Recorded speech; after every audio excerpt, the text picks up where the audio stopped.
पिछले कुछ महीनों से जब से ईरान और इजराइल के दरमियान जंग छिड़ी या ईरान और अमेरिका के दरमियान ये जंग और शदीद हुई, या फिर ये कहा जाए कि जब हमास ने इजराइल के अंदर हमला किया था और इजराइल ने गजा पर पलटवार किया, या इसके बाद इजराइल ने अचानक ईरान पर हमला कर दिया, उसके बाद फिर अमेरिका और इजराइल ने मिलकर ईरान को निशाना बनाया। इन मशरिक़ वस्ता में इन तमाम जंगों के दरमियान, इन तमाम मंजरनामों के बीच अगर किसी की निगाहें मशरिक़ वस्ता पर सबसे ज्यादा दरअसल टिकी हुई थी तो वो दरअसल कोई और नहीं, वो नॉर्थ कोरिया था, वो शुमाली कोरिया था, जो इस पूरे मंजरनामे पर दरअसल नजर गड़ाए हुआ था और इस पूरे मंजरनामे को देख रहा था।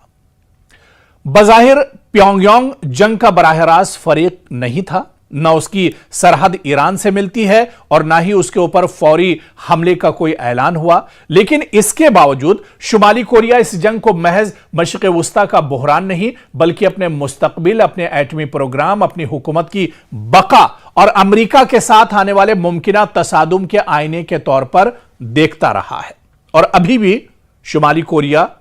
या प्योंगयांग की बात करें तो वो पूरी तरह से अलर्ट है। जब यह जंग चल रही थी उस वक्त आपको याद होगा कि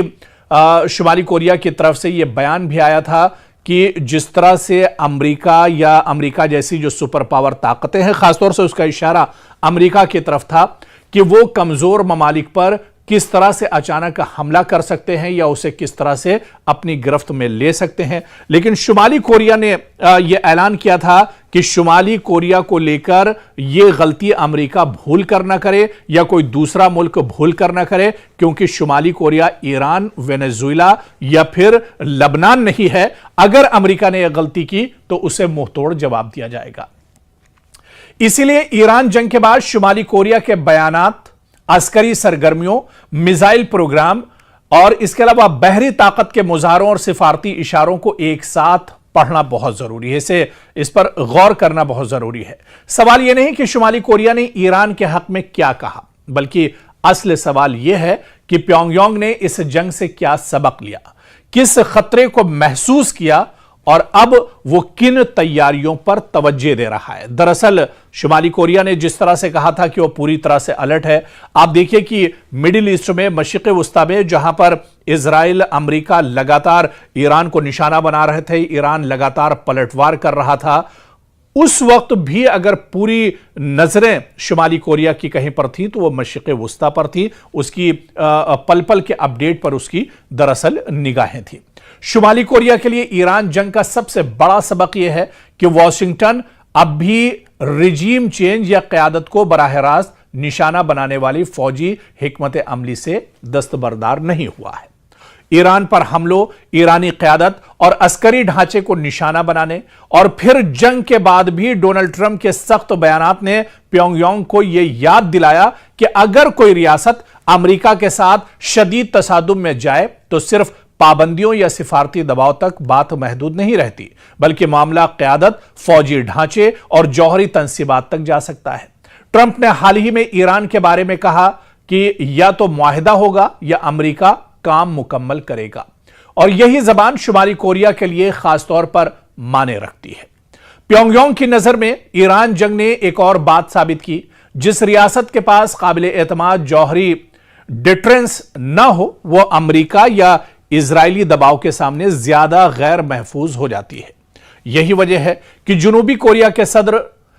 ने भी कहा कि ईरान जंग के बाद शुमाली कोरिया अपने जौहरी हथियार छोड़ने पर पहले से भी कम आमादा होगा। उनके मुताबिक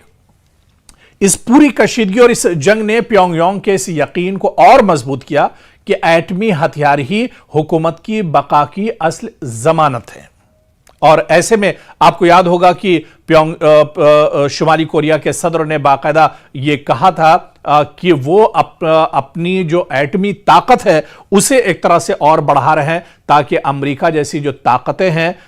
जो अपने आप को दरअसल पूरी दुनिया का चौधरी समझती हैं, जिनकी हठधर्मी पूरी दुनिया पर चलती है, वो दरअसल उसे आंख न दिखा पाए। इसी वजह से लगातार वो अपनी एटमी सलाहियतों को बढ़ा रहे हैं। मशरिक़ वुस्ता में आपको याद होगा जब जंग चल रही थी, शबाब पर थी इजराइल, अमेरिका और ईरान की जंग, उस वक्त शुमाली कोरिया लगातार अपने मिसाइल और अपने ड्रोन्स का एक तरह से प्रैक्टिकल कर रहा था और उसकी आजमाइश कर रहा था। तो दरअसल शुमाली कोरिया का यही मानना है कि कोई बड़ी ताकत, दुनिया की बड़ी से बड़ी ताकत, दुनिया का सुपर पावर भी अगर उसे आंख दिखाता है तो उसके लिए यह जरूरी है कि उसके पास एटमी हथियार होने चाहिए। और इसी वजह से शुमाली कोरिया आज दुनिया के बड़े ममालिक में एक तरह से शामिल हो रहा है, जिसके पास जदीद आलात हैं, जदीद हथियार हैं, असलहा और गोला बारूद हैं, एटमी हथियार हैं, ताकि दुनिया की बड़ी जो ताकतें हैं वो उसे दबा न सकें।